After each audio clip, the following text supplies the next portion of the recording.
Assalamualaikum warahmatullahi wabarakatuh. Perkenalkan, nama saya Raihan dari kelas 3 FPAI. Saya ingin mewawancarai Pak Ilham dalam mewawancarai Pak Tugas MK Ilmu Filsafat Pak Iqbal. Oke, silakan. Ada berapa pertanyaan? 5. Oke, silakan. Yang pertama, apa saja aliran-aliran utama dalam filsafat ilmu? Oke. Jadi pertama dasarnya kita bahas tentang filsafat ya. Filsafat itu kan secara pengertian ya, artinya cinta kebijaksanaan. Artinya sebuah cabang ilmu yang membahas tentang bagaimana seorang memperoleh pengetahuan dari yang paling filosofis, dari yang paling dasar. Karena boleh dikatakan bahwa filsafat itu induk dari segala ilmu itu. Karena kan dengan kita belajar filsafat, kita akan belajar tentang berpikir logis, berpikir kritis, berpikir mendasar, dan tadi sehingga aliran dalam filsafat apa saja. Jadi ada aliran positivisme nanti ya, ada aliran konstruktivisme, ada behavioral dan segala macamnya.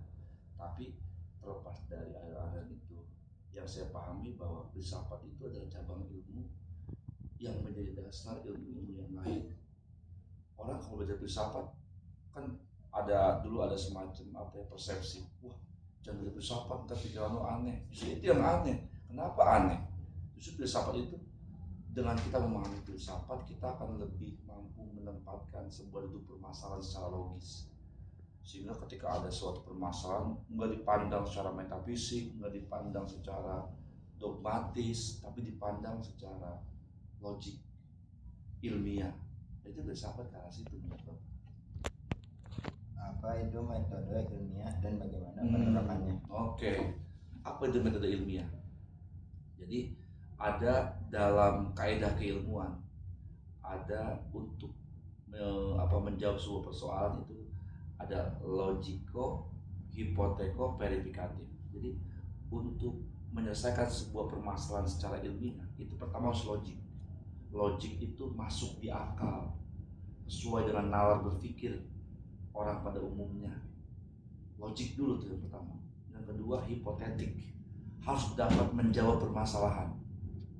Kemudian verifikatif, artinya dapat terkonfirmasi, dapat ketika misalnya saya berpikir yang benar itu ini, ente pun berpikir yang benar ini, terkonfirmasi gitu. Artinya itu berpikir ilmiah itu ada yang berpikir yang sesuai dengan logik keilmuan, menjawab hipotesa dan verifikasi, bisa diverifikasi lah kan, tanya ke orang lain jawabannya itu kok pasti gitu. Artinya berjawab ilmiah itu tidak berdasarkan dogma, nggak berdasarkan cenah, nggak berdasarkan mitos, tapi betul-betul dijawab sesuai dengan disiplin keilmuan logiknya itu. Bagaimana ilmu dapat menjelaskan, memprediksi, dan memanfaatkan fenomena alam? Ilmu dapat menjelaskan, memprediksi, dan memanfaatkan fenomena alam. Jadi gini,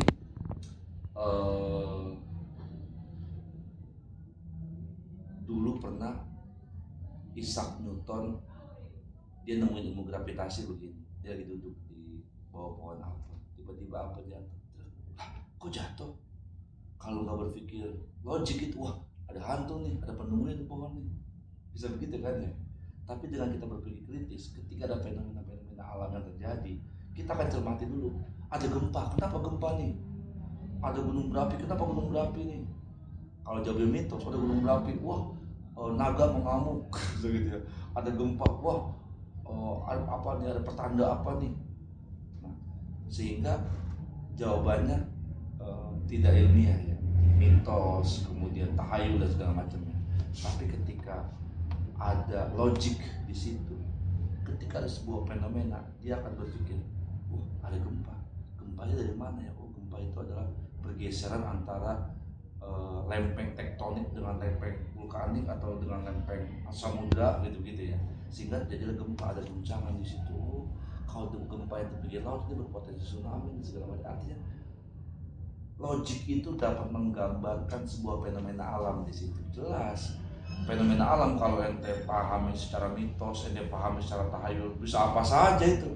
Kemarin gempa di Bekasi kadang, malaikat ngamuk, wah ini petanda ajab nih karena banyaknya kemungkaran.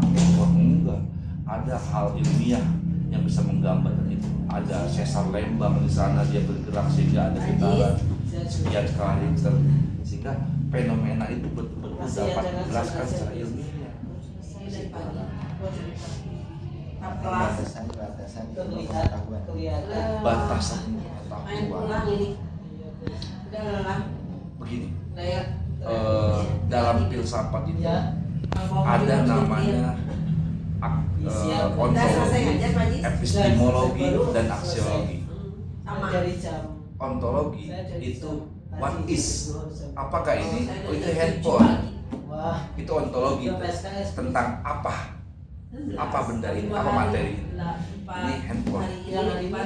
Kalau epistemologi tahap kedua, apa epistemologi? Apa kegunaan handphone ini? Oh handphone ini digunakan, handphone itu kalau epistemologi itu how, bagaimana? Oh handphone ini adalah benda elektronik digunakan untuk komunikasi. Oke, siap. Yang kedua aksiologi, penggunaannya bagaimana? Dihidupin powernya, dicari alamat tujuannya ke telepon. Artinya tadi apa? Batasan Ilmu pengetahuan ya. Artinya begini, ilmu pengetahuan itu kan nanti kita akan belajar tentang ada etika, ada estetika, ada logika gitu-gitu kan ya. Kalau etika tentang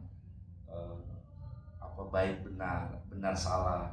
Kalau estetika tentang indah atau tidak indah, logika tentang menjelaskan sesuatu benar atau tidak. Artinya batasan ilmu itu tentang tadi ada aspek ontologinya, ada aspek epistemologinya, ada aspek aksiologinya. Gitu. Bagaimana ilmu pengetahuan mempengaruhi masyarakat dan budaya? Wah, luas nih pertanyaan. Bagaimana iptek atau ilmu pengetahuan dapat mempengaruhi budaya masyarakat ya? Jelas. Kan begini, sejarah itu katanya di mana masyarakat sudah mengenal tulisan. Awalnya itu kan ya. Katakanlah perkembangan ilmu pengetahuan dimulai dari masyarakat mengenal tulisan. Sebelumnya kita tahulah bahwa ada minaz zulumati ilan nur, dari kegelapan ke cahaya. Arti itu kan dari yang belum berpengetahuan menjadi berbudaya lah gitu ya. Artinya jelas, ketika sebuah masyarakat belum mengenal teknologi di situ, tentu nggak ada budayanya. Budaya muncul setelah masyarakat berinteraksi, dan ilmu pengetahuan hadir di situ untuk mengarahkan budaya. Gila misalnya, kalau kita lihat dari sejarah dari